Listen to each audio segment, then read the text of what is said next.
You did not choose this. That is the first thing you need to understand. You did not sit down one day and decide how you would love people. You did not decide how close you would let them get. You did not decide when you would run, when you would chase, or when you would shut down completely. That was decided for you. It was decided before you had the language to understand what was happening, before you could protect yourself, before you even knew there was something to protect. And the pattern that formed back then, in those early years in that house with those people, is the same pattern running your relationships right now today, not a version of it, not something similar. The exact same pattern, just wearing different faces. This is not a comfortable thing to hear. But comfort has not been working for you. You have been comfortable with the confusion.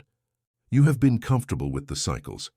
You have been comfortable blaming other people, blaming timing, blaming circumstances, while the one thing that connects every broken connection in your life quietly goes unexamined.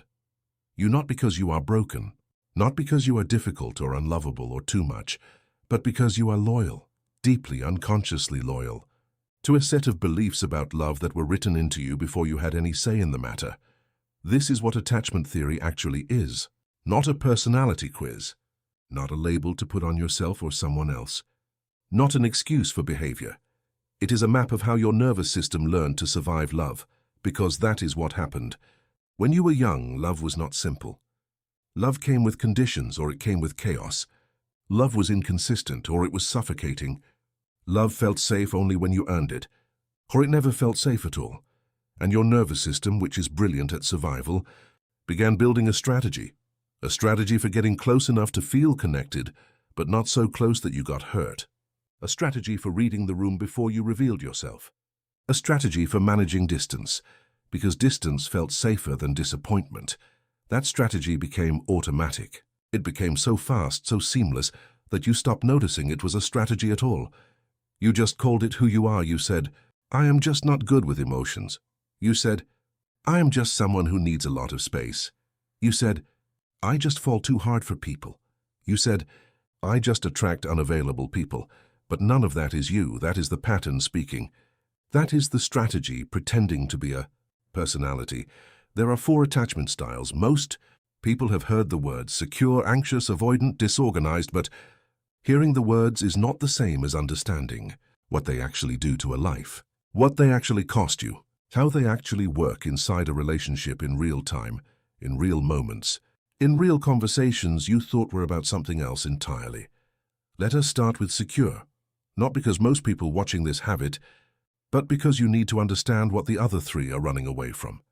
A securely attached person grew up in an environment where their needs were consistently met, not perfectly. Perfection is not what creates security. Consistency is they cried and someone came. They were scared and someone stayed.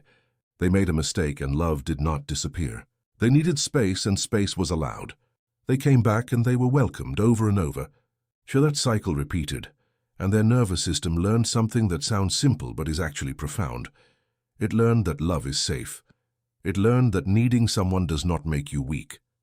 It learned that vulnerability does not automatically lead to abandonment. It learned that conflict does not mean the relationship is ending. It learned that other people can be trusted, not blindly, not naively, but fundamentally. That learning became a foundation. And from that foundation, a securely attached person moves through relationships differently. They can get close without losing themselves. They can express a need without terror. They can hear criticism without collapsing. They can be apart without spiraling. They can be together without suffocating. They are not perfect partners, but they are regulated ones.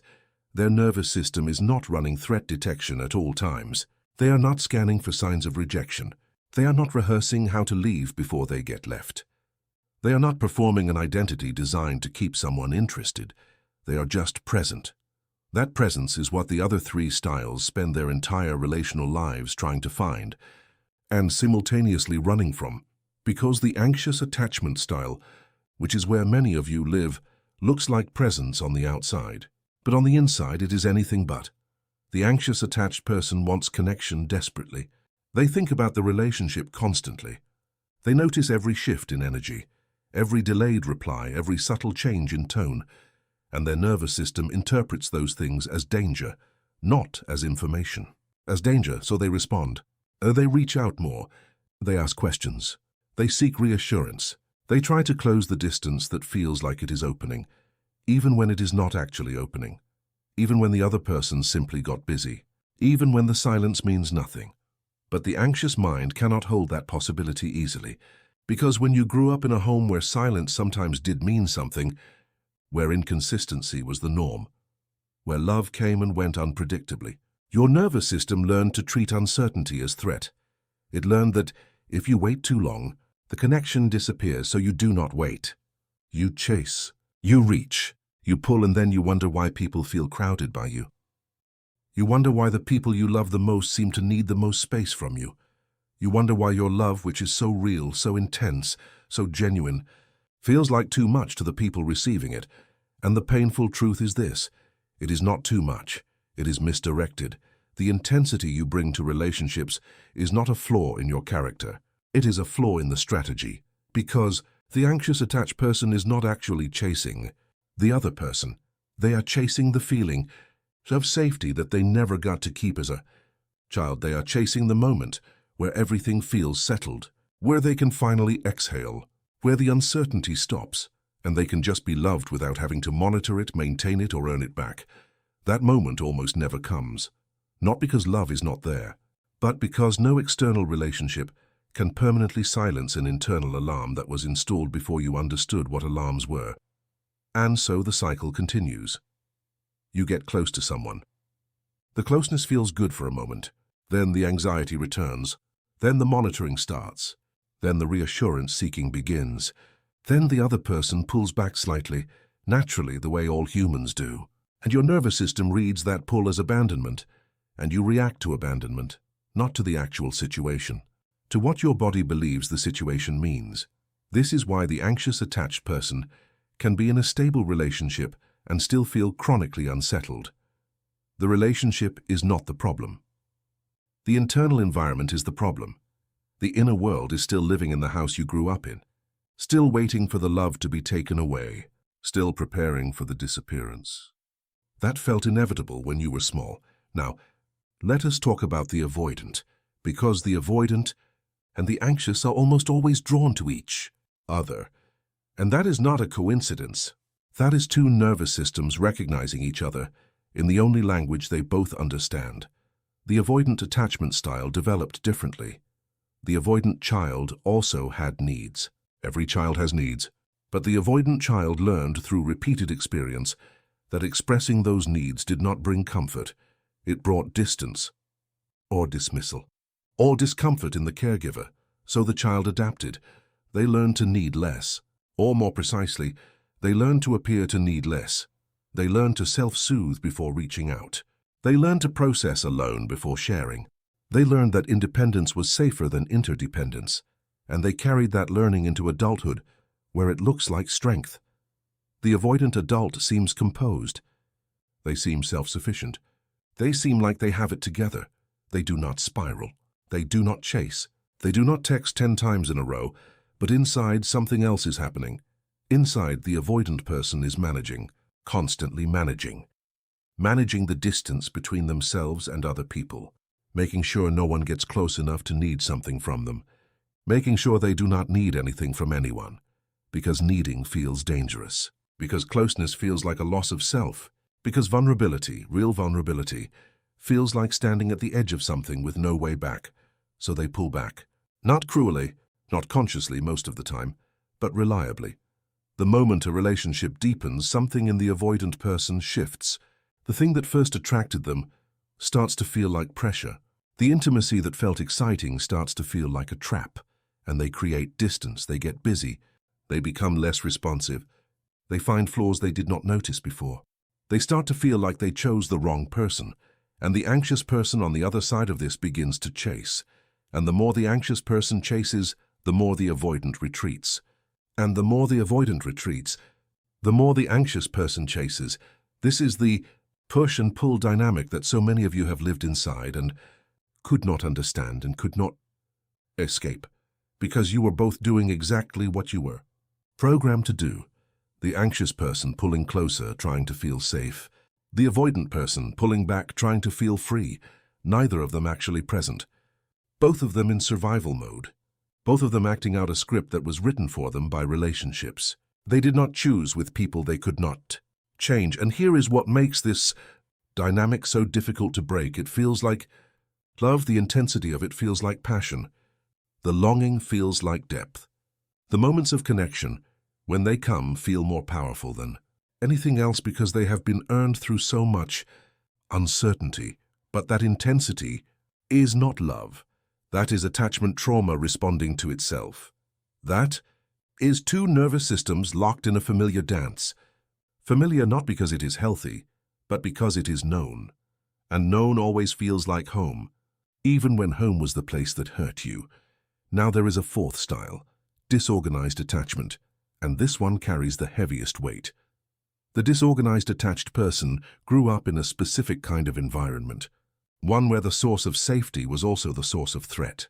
The caregiver who was supposed to protect them was also the one who frightened them, not always through abuse, sometimes through unpredictability, through emotional volatility, through love that looked like warmth one moment and coldness the next. And the child's nervous system was placed in an impossible position because the biological drive to attach, to reach toward the caregiver, is not something a child can turn off, but the experience of the caregiver as threatening meant that reaching toward safety led toward danger, and that creates a collapse in strategy. The anxious person has a strategy. Chase, the avoidant person, has a strategy. Retreat, the disorganized person, has no stable strategy. They want connection and fear it simultaneously. They reach toward love and then destroy it when it gets close. They test people, often without realizing they are testing. They push people away and then panic when those people leave.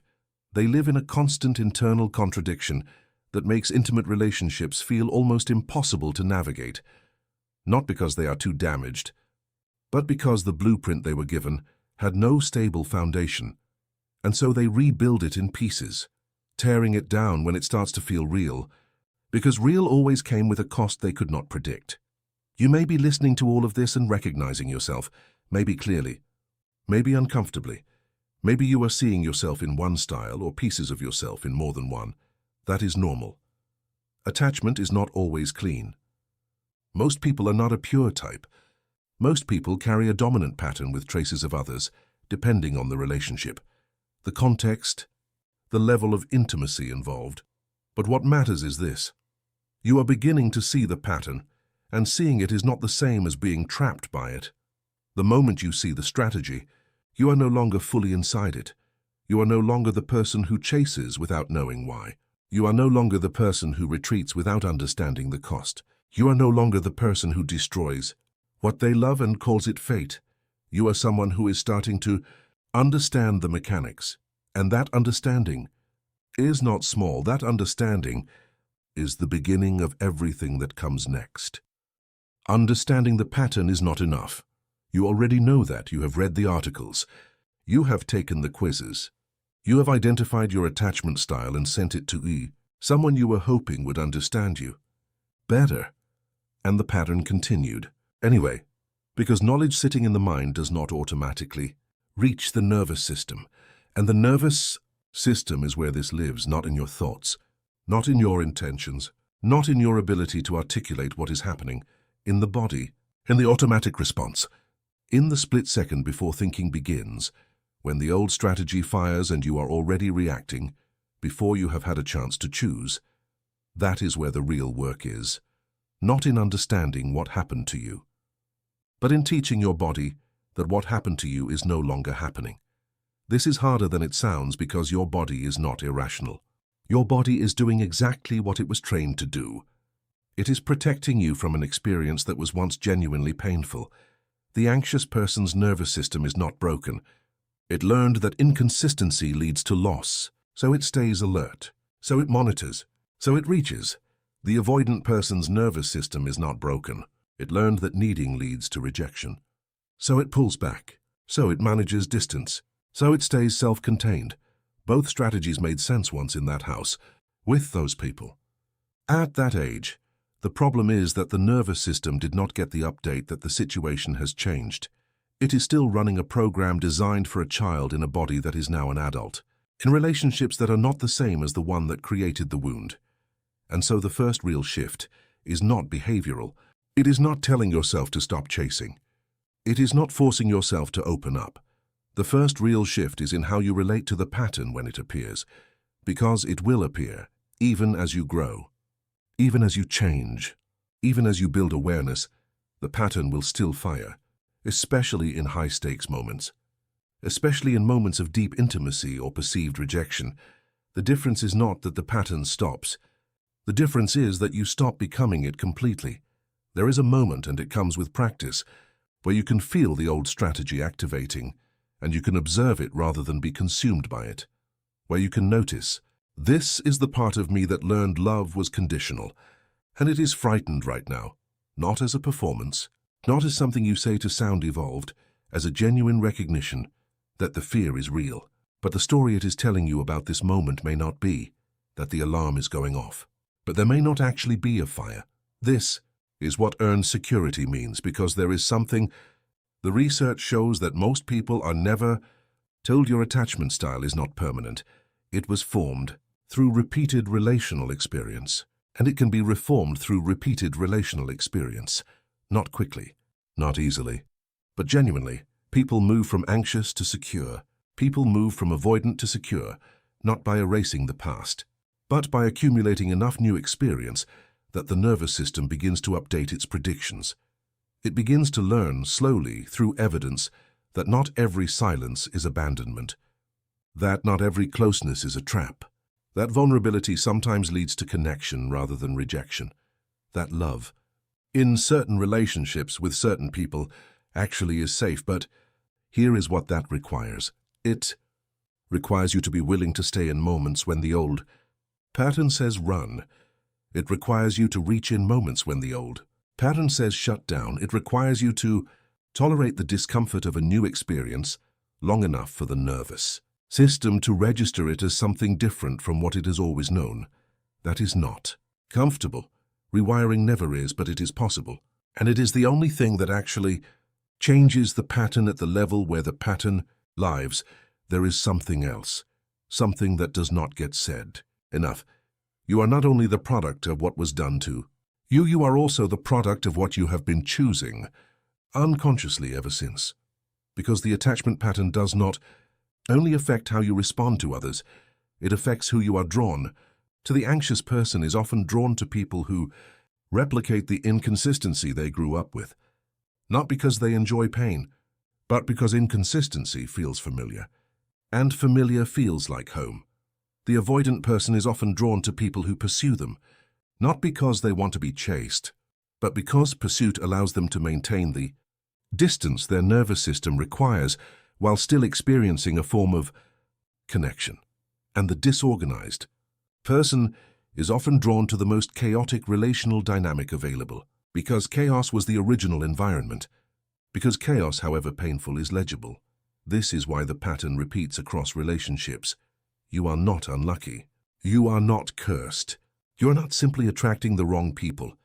You are selecting for the familiar, and then experiencing the familiar and calling it fate. But it is not fate. It is familiarity dressed as fate. And when you begin to understand that, you begin to have a different kind of power. Not the power to control others, but the power to make different choices based on clarity rather than comfort. 2. Recognize when something feels exciting, because it is genuinely good, versus when it feels exciting, because it is recreating a wound you have not yet healed. To sit with the discomfort of someone who is actually consistent, actually available, actually safe, and not run from it simply because it does not match the map your nervous system built in childhood. Because here is the truth, that this entire video has been moving toward the version of love you were taught to accept was not love. It was what love looked like through the lens of a child trying to survive in a home that could not fully provide what they needed. And you have been loyal to that lens. You have been recreating that experience, not because you want to suffer, but because that experience is the only definition of love your body has ever trusted. But loyalty to that lens is costing you everything. It is costing you relationships that could actually hold you. It is costing you people who are genuinely available It is costing you the experience of being loved without having to monitor whether the love is still there. The pattern is not your identity. It is an adaptation. It is something your younger self built to make it through an environment. They could not escape, and it worked. You made it through, but you are not in that environment anymore. And the part of you that is still building walls, still scanning for danger, still running before you can be left, still making yourself small so love will stay, that part of you deserves to know you are not there anymore. The people who shaped that fear do not get to shape every relationship that comes after. Not unless you keep giving them that power by living inside the pattern they created. You have more choice than you have been exercising. Not because healing is simple, not because the pattern disappears overnight, but because awareness is the beginning of authorship. And you are aware now. You know what has been running. You know where it came from. You know what it has cost. And knowing that, truly knowing it, not as information but as understanding, changes what is possible. Not tomorrow, not in some future version of your life. Now in the next relationship, in the next moment of closeness. In the next time someone gets near enough that the old pattern fires, you will feel it, and you will have a choice you did not know you had before. That choice is not small. That choice is everything.